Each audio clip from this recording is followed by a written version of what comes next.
We're live, so we better stop gossiping and concentrate, haven't we? You tell me the rest of the gossip later. Right, okay, we'll do. We'll do. Right, start us off with an introduction to you and your books, and I'm going to put our names on the screen to help people out. Okay, so Mark Richards, and 3 books out, as 5 books out, as most people know. When lockdown struck in March 2020, I started writing Salt in the Wounds, the first book in the Michael Brady series. Followed that with the Echo of Bones. No, I didn't follow it with the Echo of Bones. I've written so many books now that I've forgotten which ones, what order I've done them in. Followed that with The River Runs Deep, and then the Echo of Bones is the third full-length one in the series. And there's also 2 novellas telling Brady's backstory from when he's a young policeman at 26. And they are The Scars Don't Show and Crossing the White Line. And good evening to you, Samantha. I hope you're well. Sam is a big fan, isn't she? Yeah. I mean, Samantha, I mean, we're going to talk hopefully about the journey and the sort of four distinct stages to me that it's gone through. And Samantha, like many people in this group, has been, I don't know how long I've been a member of this group, but, not even a year, I don't think. And Samantha, like many people, has been phenomenally helpful, and just to somebody who when I first wrote Salt in the Wounds, my knowledge of crime writing and police procedure was essentially nil. I mean, I'd had a few speeding tickets, but that essentially was it. So. Sam, one of the things I'll talk about hopefully is the progression of the books. That, as you know, now I've signed the contract with the publisher and things. With the progression of the books and what I'm aiming to do, not just next year, but going forward as well. But just coming back to that just so many people in the group, whether they are readers or writers or admin, have just been really, really helpful, and I am grateful. And that's all there is to say, really. And Sam was sort of the first person that I spoke to and did the first interview with and things. Yeah, she's marvelous. So you've got some good news, haven't you, to share about? Can you share? Yeah, for sure. So I'm just talking there about stages that you go through. So if you go back to March 2020, lockdown struck, and I immediately, sort of on the first day of lockdown, lost a couple of clients in the day job, and kind of ran out of excuses at that point. And there was no reason that I had no excuse not to write a novel. Essentially, it was either write a novel, or paint the kitchen or something like that. So writing a novel seemed much the least troublesome of those. So you write a novel, and I started that one in March and self-published it in September, which was great and a fantastic experience and learning experience. And I made some mistakes and accidentally got some things right. So you write a novel, and that's stage one. And then stage two, of course, is that you ask yourself, was that a complete fluke? Did the stars just sort of align for 6 months, or can I actually write another novel? And so stage two is writing a second and a third novel to prove to yourself that you can do it. And I did sort of glibly say that your first book is very much you teaching yourself to write a novel. Well, here I am on book 4 of the full-length series, and I'm more disorganized on book 4 than I was on book 1. I've got files in Word all over the place, which is just embarrassing to admit. So stage two is you say to yourself, well, can I write another novel? And then stage three, I think, is that you sort of ask yourself the question, is it any good? Do people like it? And have I pitched this in the middle of the mystery, thriller, crime, suspense genre, and does it stand comparison? And so stage three, you answer that and you start to get reviews. And I never sort of teed up reviews. I never gave any copies of the books away to get reviews or anything like that. Mainly because I didn't know any people to give them to. But so I just sort of published the books and let the reviews take care of themselves, and they were really good. And then you get to stage four and you think, well, we need to take this seriously. Maybe the books deserve a slightly wider audience. And at that point, there's only really two ways that you're going to boost your books up the charts. One is either you spend a lot of money on advertising yourself on Facebook ads and Amazon ads, and you lay out that money. And as you know, Amazon get the money from the reader, and then they keep it for the best part of 2 months to 3 months before they give some of it to the author, because Jeff Bezos is slightly short of funds, so he hangs on to our money. So you either spend a lot of money on ads yourself, or alternatively, you go to a publisher in the hope that they can do that for you. And of course, the price you pay for that is you lower royalty and things. And I was talking over Christmas and New Year to a couple of publishers, and Joffrey Books, and again, my thanks to those authors who are in this group, who are with Joffrey, who I spoke to at length, and they know who they are, and they were really, really helpful. So I spoke to Joffrey and I spoke to Bookouture. And in the end, 2 weeks ago today, I signed a contract with Joffrey for 6 books, which is the 3 existing full-length Brady books and 3 more. So what will happen, and to answer your question now, Sam, about when will the next one be out and things, Joffrey will republish the first 3 books in June and July of this year, and then the 4th one, which I have got to finish writing by March the 31st, will be out in August, and the 5th one, which I think the contract says I have to deliver by June the 30th, will be out before Christmas. So that's exciting. That's exciting, and and I think had I been younger, that I might well have stayed down the self-published route and done all that work myself. But I've reached a stage in life where essentially what I want to do is just write. There's only really 2 things that I like doing. Although I'm okay with the spreadsheets and things like that, I don't really enjoy it. So I enjoy writing. I enjoy the research. Sam, your question: any more research injuries?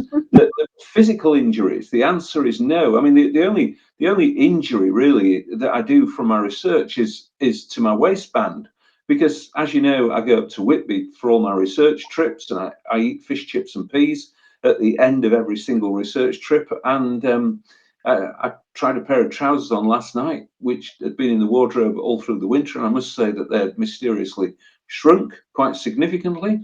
So the only injuries at the moment, touch wood, are to my waistband. But, and this is a big but, Brady has, as you know, Dave, the bacon sandwich man, is constantly asking Michael Brady if he will go on a fishing trip with him, and Brady owes Dave a fishing trip.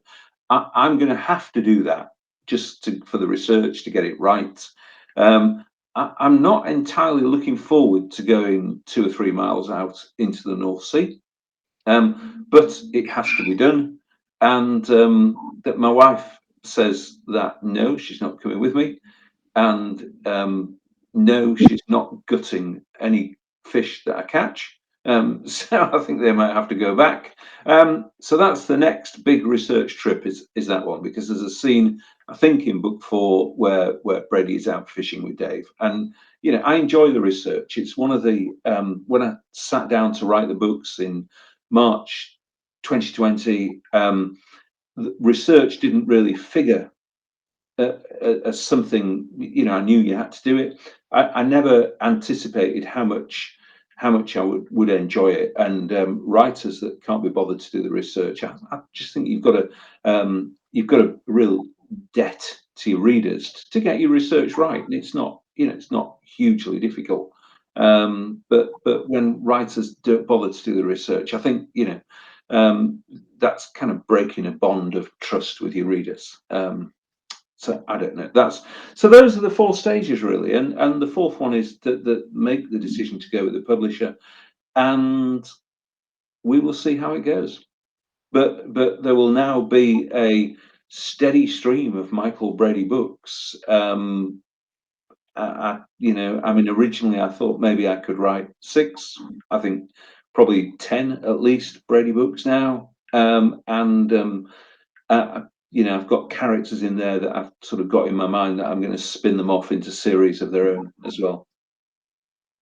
I was just going to ask you if you'd write something else, like other series is. Yeah, for sure. I would really.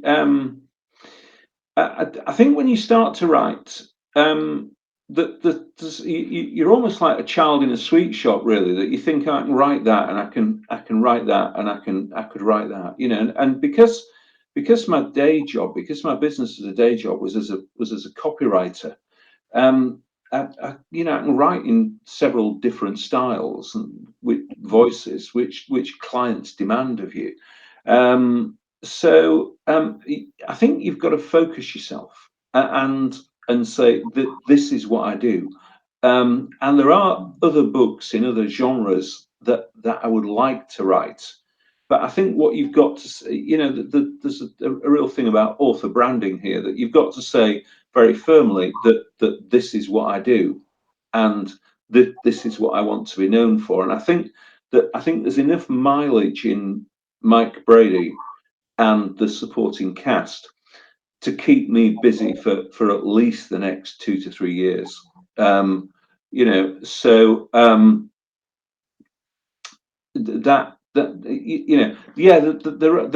one particular thing that I would like to write, but I've got to be self-disciplined. I'm a real sort of easily distracted person. You've got to try and be self-disciplined, haven't you? So what other genres would you like to write? Sorry? What other genres would you like to write? Okay, so I've got 10,000 words of a dystopian novel written, and that I started writing before COVID and before the restrictions that were in place. That's set a few, how many years in the future? 30, 40, 50 years in the future. Lots of personal liberty has disappeared. I enjoy that, because I enjoy, I'm interested in politics, in current affairs, things like that, as speculating with my kids on how the world will turn out. I've also got friends who've written dystopian and post-apocalyptic books, and so I know something about the genre, but interestingly, the hero that I had in that, or the protagonist, was not dissimilar to Michael Brady, doing a different job, but in attitude and things like that, not dissimilar to Michael Brady at all. But I think, and then sometimes you think, could I write a political thriller, something like that? And you think, well, yeah, maybe. But I think it's very easy to confuse the reader and give the reader the feeling that if you do so many things, maybe you don't do any of them very well. So tempting as it is, I'm just going to stay focused on Brady and Friends for the foreseeable future. Sorry, Leslie Lloyd has said hello. Hi, Leslie. Is she a Facebook user? She is. Right, yeah. Sam is correctly pointing out that you have gone down as in legend, and we use your example of acting out a scene on Whitby Pier. Yeah, for sure. That was tremendous fun. You know, I mean, the end of Salt in the Wounds happens on the end of Whitby Pier, and it seemed to me that I had to get that right. You know, and I spent any amount of time on Whitby Pier, and leaning over the edge of Whitby Pier with my youngest son Alex, sort of hanging on to me so that I didn't go in the North Sea. And yeah, it was good, you know. And there was sort of a dozen astonished fishermen watching us while we were doing this. But I actually find that if you say to people, "I'm a writer doing research," that they sort of accept that you're slightly mad, and they will give you a fair amount of leeway. Another scene in Salt in the Wounds where Brady goes into the mind of Jimmy Gorse, the killer, and does a little lap around a part of Whitby to work out how Gorse got behind the victim. I did that as well over and over again, and to time how long it took, and running across the beach and things like that, which you can only do at low tide. So yeah, so the research is lovely. I really do enjoy the research. One thing in book 4 is that Brady's bought a house in Whitby, which he's doing up, and I had to walk around Whitby to find Brady's house. And it's on a particular street which has got the Kipper Smokery on it. So obviously, at some stage, Brady's going to have to get to know the person that owns the Kipper Smokery. I cannot think the last time that I ate kippers, and I do have a vague feeling that they gave me dreadful indigestion for about 3 days. But there you go. You know, Brady's going to have kippers for breakfast, and quite what his teenage daughter is going to say to that, I don't know. There you go. She'll probably think it's disgusting. My dad is quite a fan of kippers. Sorry? My dad is quite a fan of kippers, and I always thought they were disgusting. Yeah, well, right. You know, I mean, these books are actually going to lead to a divorce, I think, really, because I said to my wife, do you want to come on this fishing trip? She said, no. I can't even tell you what she said when I suggested that I might bring some kippers back from Whitby. You know, getting rid of the smell of kippers in the house, goodness only knows how long that would take, you know. Yeah, I like doing the research, and I found a lovely house for Brady to move into. So yeah, it's good fun. Are you ever tempted to sort of publish pictures of like Brady's house and things like that? Do I have pictures? Yeah, you ever tempted to sort of publish them as well? So once you've found those locations, to share them so that people who've not been to Whitby, right? feel. I think that is a really good point. In that, I think that's a really good point. In that, lots of people have been to Whitby, but it's marketing that I should do, and obviously I've got a website. I do think I should put pictures of Whitby on the website. Yeah.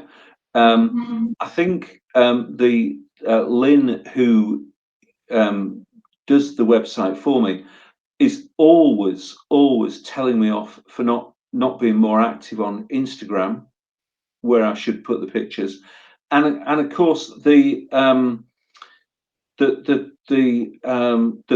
big thing for authors now is TikTok, and brief videos are on TikTok now. Although my kids, when I said, oh, I might have a TikTok account, my kids absolutely fell about laughing at that, because they said, you know, you're not a 14-year-old dad. Have you noticed by any chance? But BookTok is quite popular, and I ought to do that. But so I think the answer to your question, Caroline, is yes, I should, and I'm probably remiss in that I don't do that because Whitby is incredibly scenic. You know, there's no there's no half measures in Whitby, in that you know it either the sun's shining and it looks beautiful, or the rain is horizontal off the North Sea, and it's good. I mean, I think is that Leslie saying definitely use some of your locations for your readers. I remember not so long ago, a couple of months ago, I went up to Whitby for the day, and I put 4 of the pictures in the Crime Book Club, just saying these are locations, and that got a really good response because people do like to sort of see where there's certain things. I probably ought to go and take some more photos, particularly of the sort of the views from Brady's imaginary house and things like that, and looking out to sea. So yeah, good point, and that's something I ought to do. Which again is kind of takes you back to what you were saying about other genres, you know, because there's so much to do in the genre that you're in terms of promotion and things like that. That's what I think you should focus on and get that right before you start worrying about anything else. Would you recommend any spin-off novels about your character?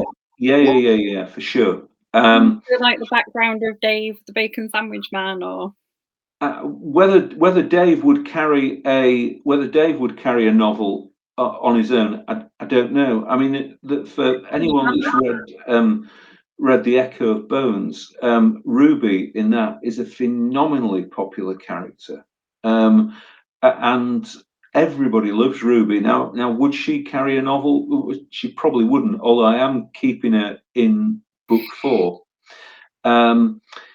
Frankie, Brady's detective sergeant, she's the obvious character to spin off on her own, or maybe Brady has got a young detective constable, Dan Keeler, and he might well do something on his own as well. So there's plenty of potential for spin-offs.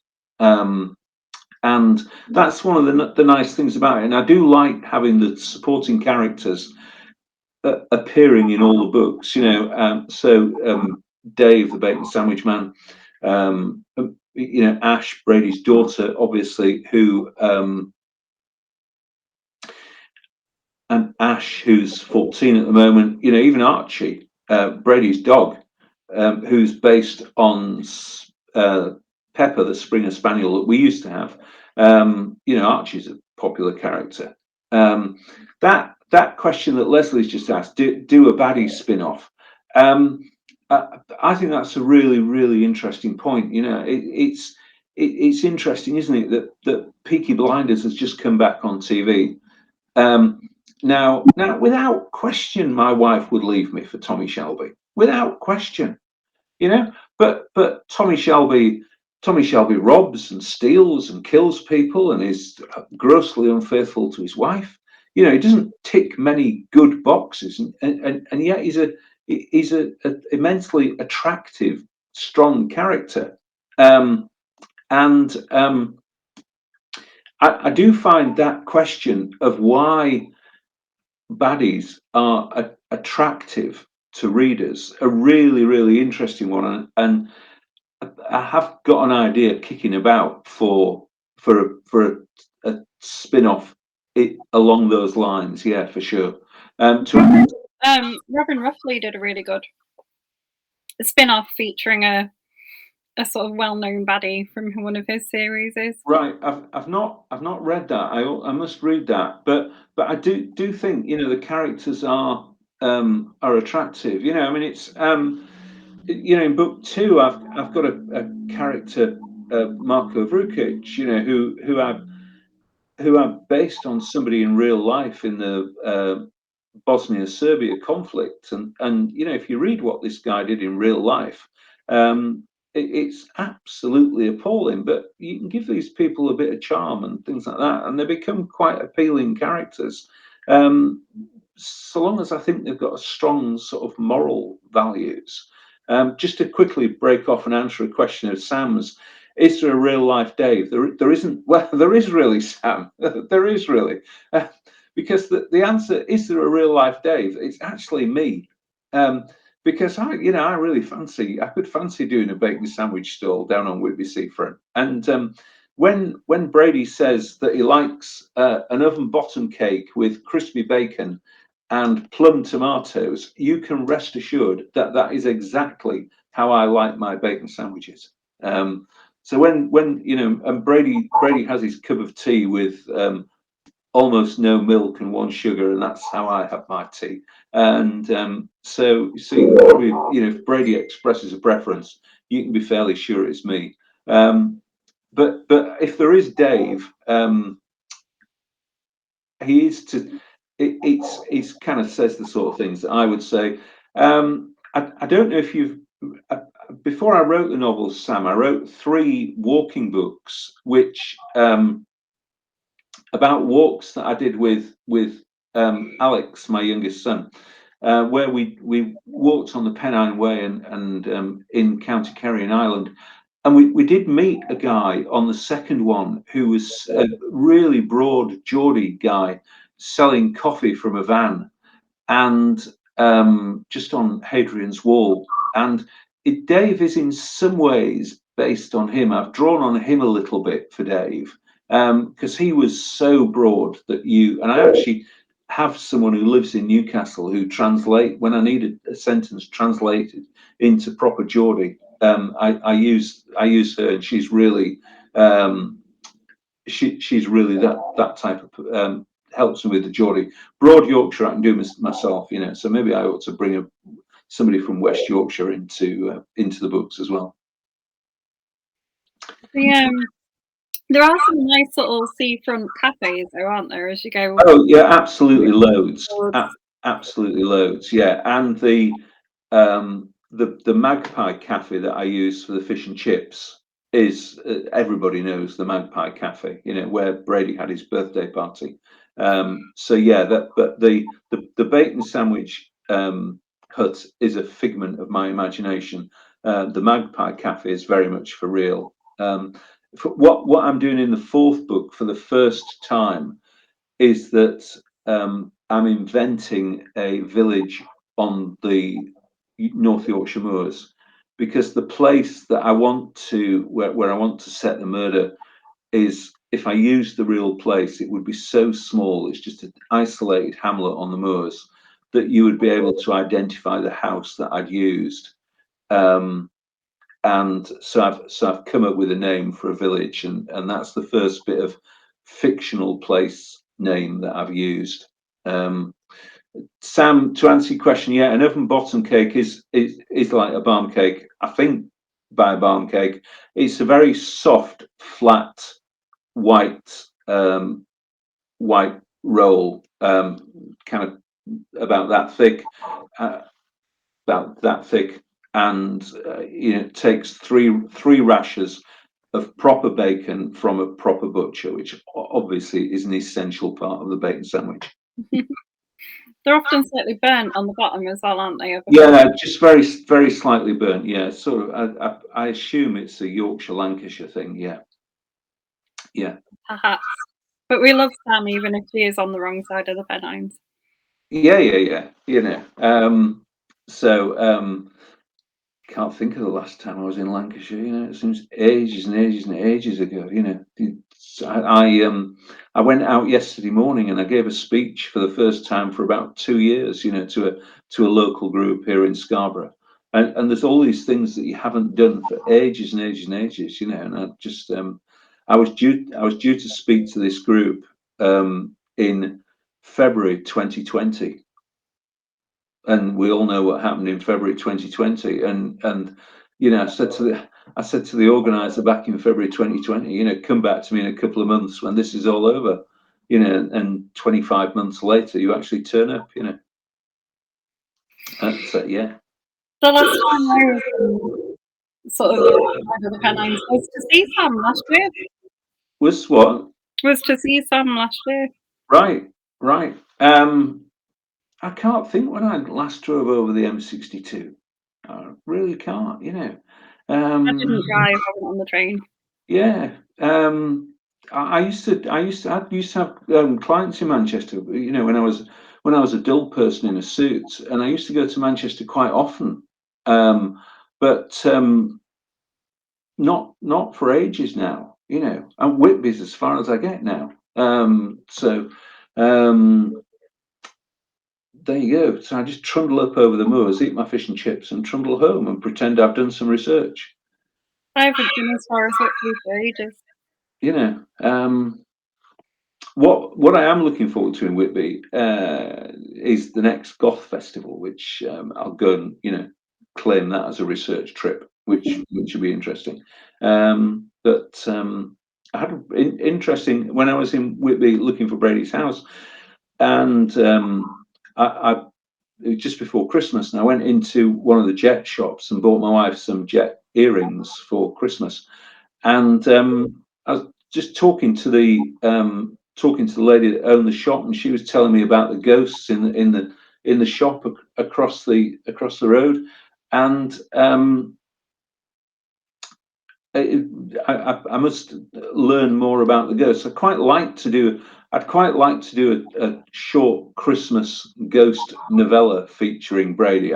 I figure that he could find something interesting as his old house is being done up. That would be one that I would like to do. Probably the publishers would now tell me off for that, for not being focused. But there's all sorts of interesting spin-offs, and the sort of ghostly history of Whitby, because Whitby used to be the biggest whaling port in the UK. If you go back to the 1850s and things like that, it's got a really interesting history. Whitby is so beautiful you don't need to wander further. No, I would love some Whitby jet, but expensive. Leslie, my wife is not here, so let me tell you that the jet earrings that I bought her for Christmas were £42, I think. Some little jet teardrop earrings, and I think they were £42, something like that. And of course, the problem is that it's her birthday in July, so therefore there'll be a necklace to go with it, or something I expect, and I've probably made a rod for my own back there. But yeah, I like Whitby Jet as well. And again, it's incredibly old, although traditionally it was, I think, used as jewelry worn in mourning. So there's probably a tale to tell there as well. I'd love to go to the goth festival. Yeah, I think it would be tremendous, and really, really interesting to see. Just even if you just wandered around as a spectator, and climbed the 199 steps up to St Mary's Church, which is the churchyard where Bram Stoker, probably as you know, got the idea for Dracula. And you can go down onto the beach and see presumably where Dracula leapt ashore and went up onto Whitby West Cliff. So yeah, there's lots of history, lots of stories, and I tell you, when the rain is, when it's dark and the rain's hammering off the North Sea, you can absolutely see why Bram Stoker chose it for Dracula. You really, really can. So it probably proves why you could persuade your publisher that you could include a ghost or something as well. Yeah, maybe. That sort of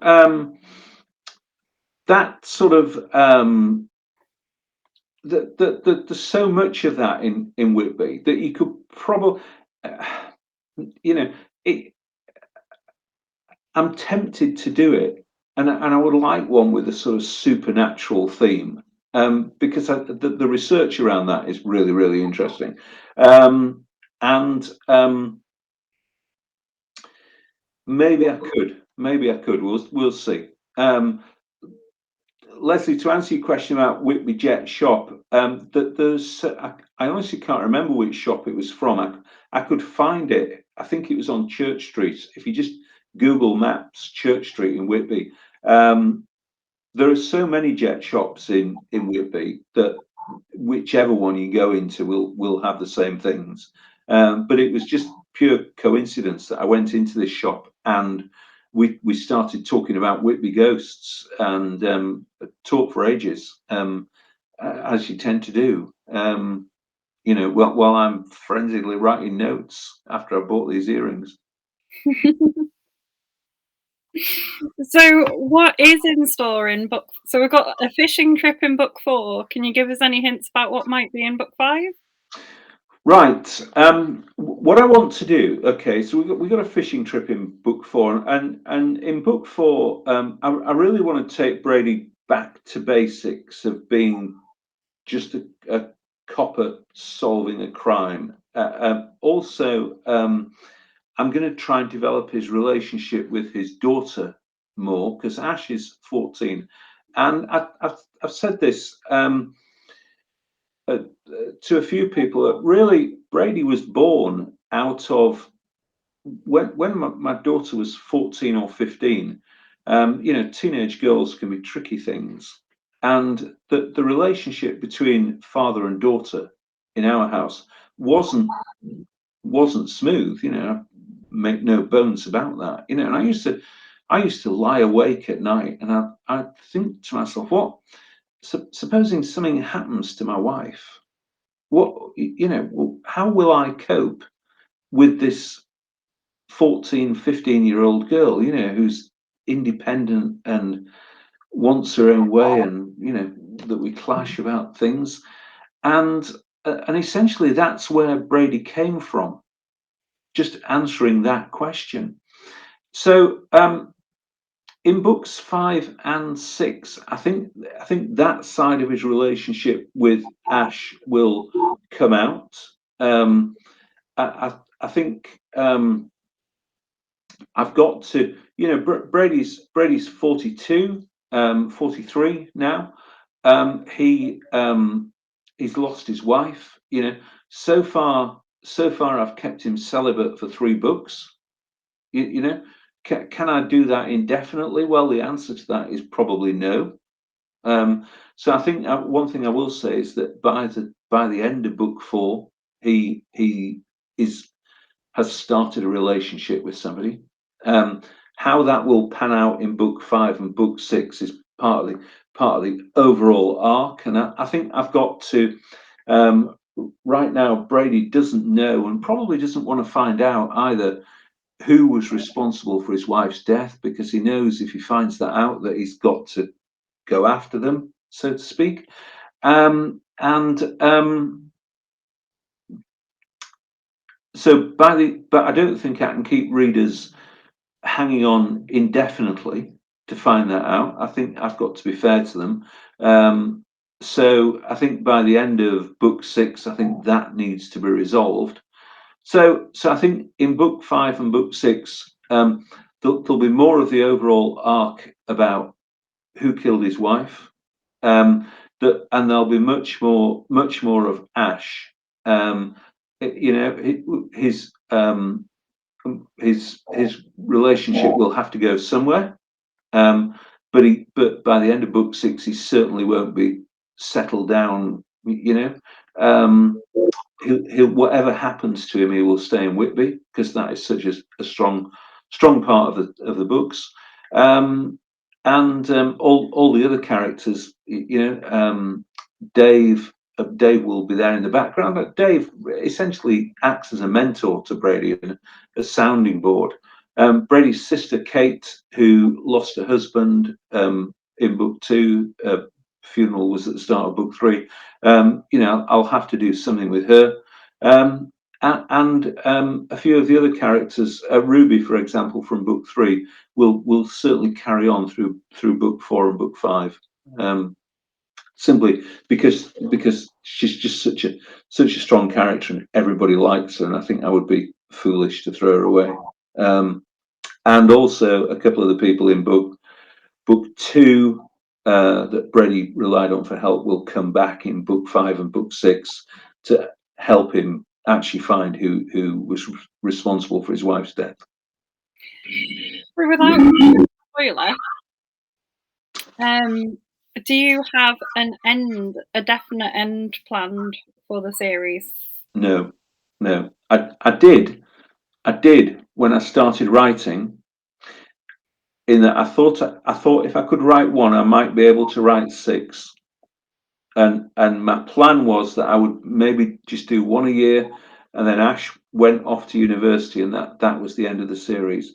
Now, I think I can write more than 6, as I said, maybe 10.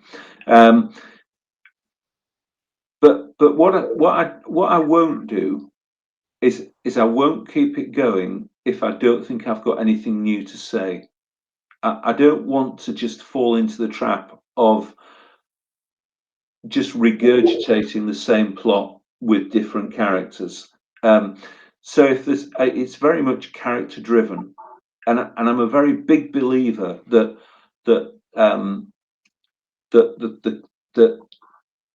cases that they're working on should affect the cops. Yeah, I don't. I'm not.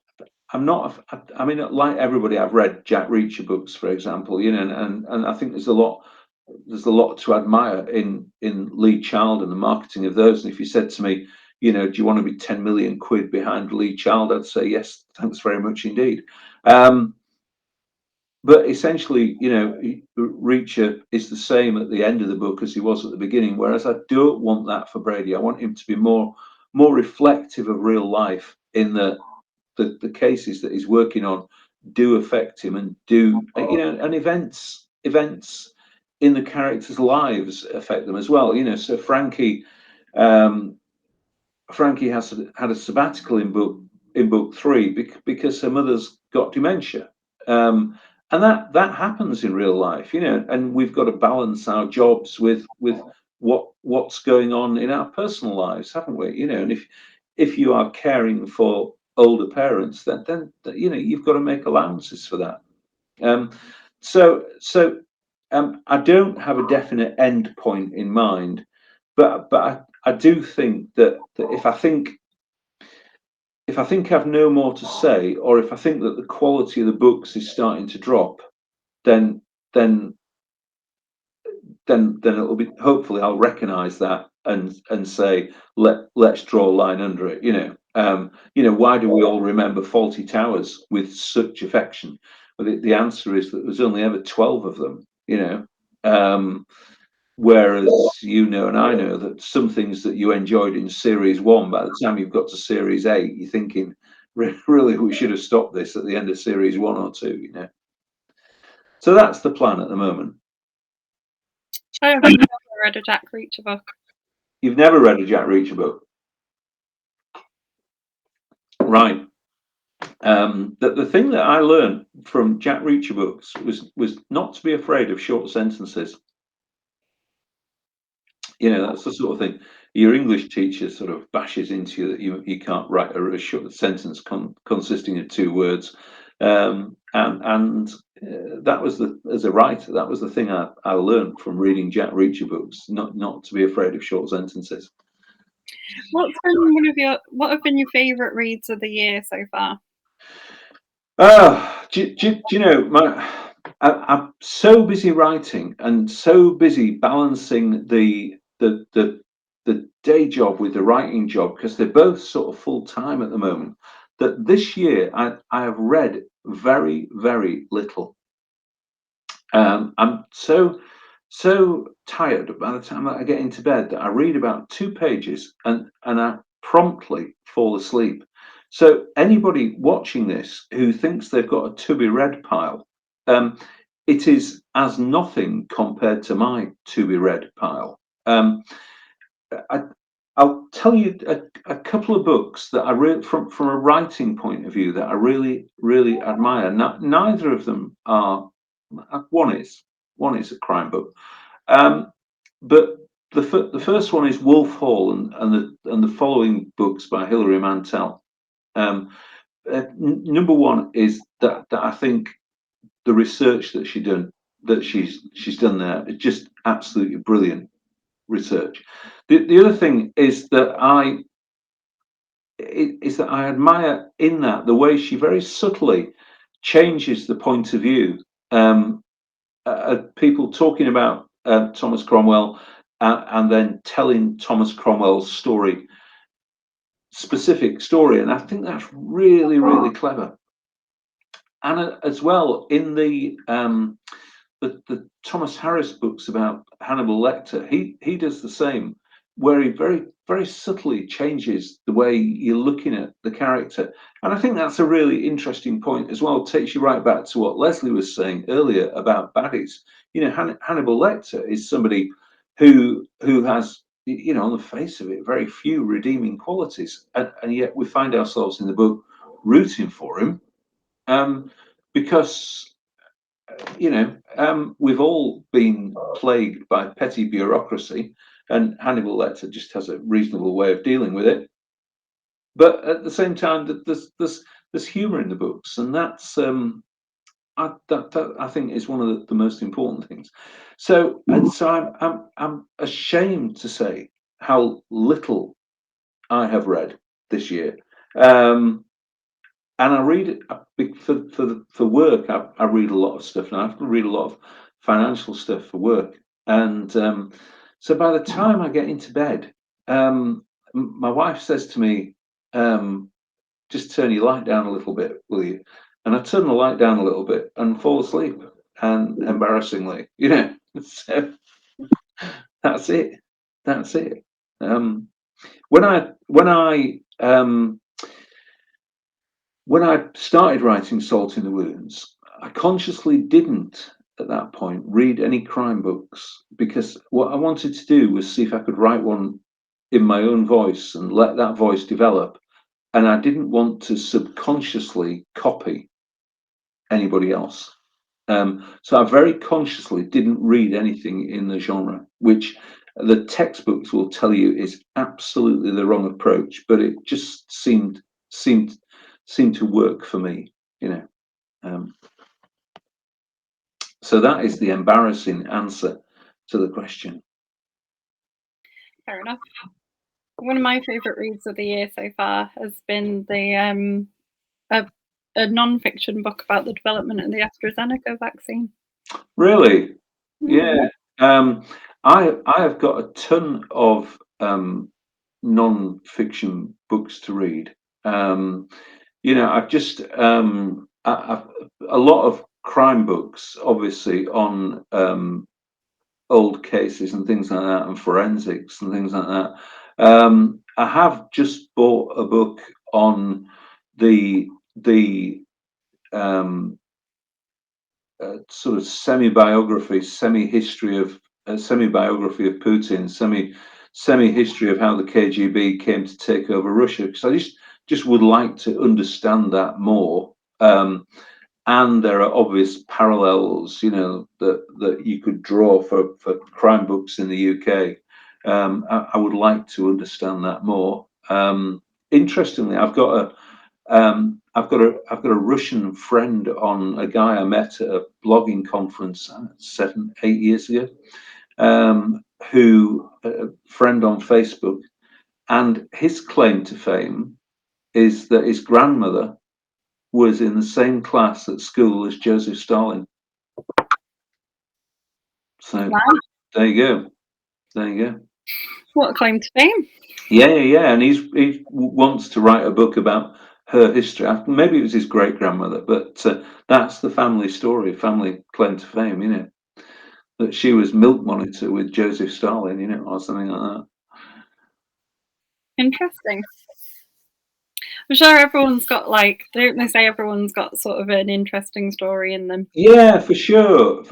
I mean, my wife is very much into family history, and she's you know, sort of gone back and done all our family history, and the probably the most famous person to whom I am related, on my mum's side, was the guy, I can't remember his name now, the guy who founded the Manchester Guardian, the Guardian, Manchester Guardian as it then was. So the first editor of the Guardian is somewhere in my family tree, And also the most interesting character is on my mother's side, was a wandering preacher around about the 1850s who just wandered from village to village in West Yorkshire, because my mum's family are from Castleford and my dad's family were from Otley.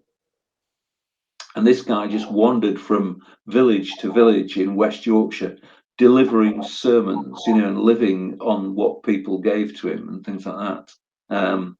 My dad's family were actually quite wealthy in Otley, in that my great grandfather was a corset maker in Otley, and had a very successful business making corsets in Otley.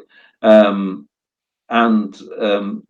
his son lost all the money carelessly, So there we are. So we were reduced to poverty, but that's the story, But I'm sure, yeah, if everybody goes back far enough, that there's somebody famous they're related to, or somebody, I mean, my wife obviously proved fairly conclusively that I'm just descended from wandering peddlers and preachers and things like that. That she, on the other hand, is a direct descendant of Joan of Arc or something like that. My dad did our family history, and he's found us in his family history. We've got a cross-dressing highwayman. Have you? Oh, right. That's Who was hung in the same place as Burke and Hare, or Burke really? or Hare, Right. Cross-dressing. Beverly's in women's clothes to escape. Right. That's good. Well, Bev's got an interesting ancestor who was on the fairgrounds and had traction engines, and he was walking home at one time from the fair, and was drunk and fell over and got run over by his own traction engine, and that's how he met his end. And he was in, I think, if you go to Denby Dale, there's his gravestone is in Denby Dale churchyard. Run over, can't remember his name either, but run over by his own traction engine. So there you are. I think it's really interesting. Leslie says she needs banning from a shop. I'm not quite sure what she's talking about there. It's Mills Pixie. She says she needs banning from the Whitby Jet Shop. Oh, right. Yeah. Yeah, I could see that. Yeah. Yeah. Have we got any more questions from people from Facebook users? No, I think we maybe, I've been watching the questions. I think we might be out of questions. We've got about 7 minutes left. If you want to give us a reminder about your books and where we can get them from. Sure. Well, all buy signed copies, all that kind of good stuff. Right. Okay. So let's do that. So if anybody wants signed copies of the paperbacks, just send me a direct message on Facebook, because obviously, as the author, I can buy the books from Amazon and pretty much sign them and send them to you for the same price as you can buy them from Amazon. And that might be a sensible thing to do, because when the publishers republish them, then they will become valuable collector's editions, he said, hopefully. So signed copies of the paperback might be the thing to have. And I will very happily send paperbacks to people, no problem at all. The books are all on Amazon, and they're all in Kindle Unlimited. So if people have Kindle Unlimited, then they are available through that. Salt in the Wounds is the first full-length one in the Michael Brady series, followed by The River Runs Deep and The Echo of Bones, which is set where the walkers on the North York moors find some bones that have lain there for 20 years. The two, they're all set in and around Whitby. The two books, the two novellas introducing Brady as a young man, are set in Manchester. which really means that I ought to go over the Pennines and do some research, doesn't it? Set in Manchester, and they are The Scars Don't Show, which is the first one, and Crossing the White Line, which is the second one. And then, as I say, the fourth full-length book in the series, providing I get it finished in time, will be out and available sometime in August, I would guess. But we'll have, having said to you right at the beginning of this that I didn't know anybody when I started to send review copies to or anything like that. Now I know plenty of people in this group. Yeah, that I'm looking forward to that. It will be really, really interesting to do to have a launch from a publisher, as opposed to when you do a launch when you're self-published, you just essentially press the button, send it live on Amazon, and then you think, oh, that's it, I'll go on to the next one now. So I don't know whether we will be having a launch party with champagne corks popping or not. I don't know. They haven't told me that yet, so I don't know. I hope you've enjoyed it, Sam, and thanks for all the questions. I love doing these, and hopefully we can fit one in for sort of June, July, something like that, when maybe August, when the fourth book in the series comes out. I love doing these, and as I say, just to go right back to what I said right at the beginning of this interview, that I've not been a member of the UK Crime Book Club for a year yet. I assume that when I've been a member for a year that I get sent a scarf or a tie or something like that, But everybody in the group has been just phenomenally helpful, and I am grateful in huge measure. The admins, the authors in the group, but that I'm not going to name because I'll forget somebody, and that's not very fair. The authors, the readers who've been tremendous with feedback and things like that. And love it to pieces, really do. And I think you, as Sam and Kaz as admins, you ought to be really, really proud of the group you've created, because you do a great job. And that's it. I was in my contract that I said that at the end, wasn't it? It was. Although to disappoint you greatly, I've been a member since it started, and I've never had a scarf or a. Haven't you? No. Maybe you're just on the waiting list for a gold watch then, or something like that. Maybe that's it. To that, I can send you a badge though. No, all right. I haven't got a hat to put a badge on. As my wife frequently tells me, I look a complete knob in a hat. You've been married a while when your wife can say that to you. But I banned my husband from a top hat at our wedding because he would have been 7 foot tall. Right. You don't have to be married a while. You just have to know. Yeah. I forget how long we've been married now. 30 years, I think, something like that. So I have to sit down with my calculator and work it out. Our eldest son is coming up to 28, so that's probably about right. Yeah. Anyway, we're off track and we are out of time. So okay, well, thank you so much for joining us. It's been absolute pleasure. Absolute pleasure. Having stuck to water all the way through the interview, I'm now going to go downstairs and have a beer. But it's been a real pleasure, and as I say, I'm more than happy to do these at any time because I love doing them, and it's great fun, and questions come in and things like that. So to everyone who's asked questions, thank you very much indeed, and I better get writing tomorrow morning early, otherwise Sam will be sending some bad tidings across the Pennines towards me, won't she? She will. She will.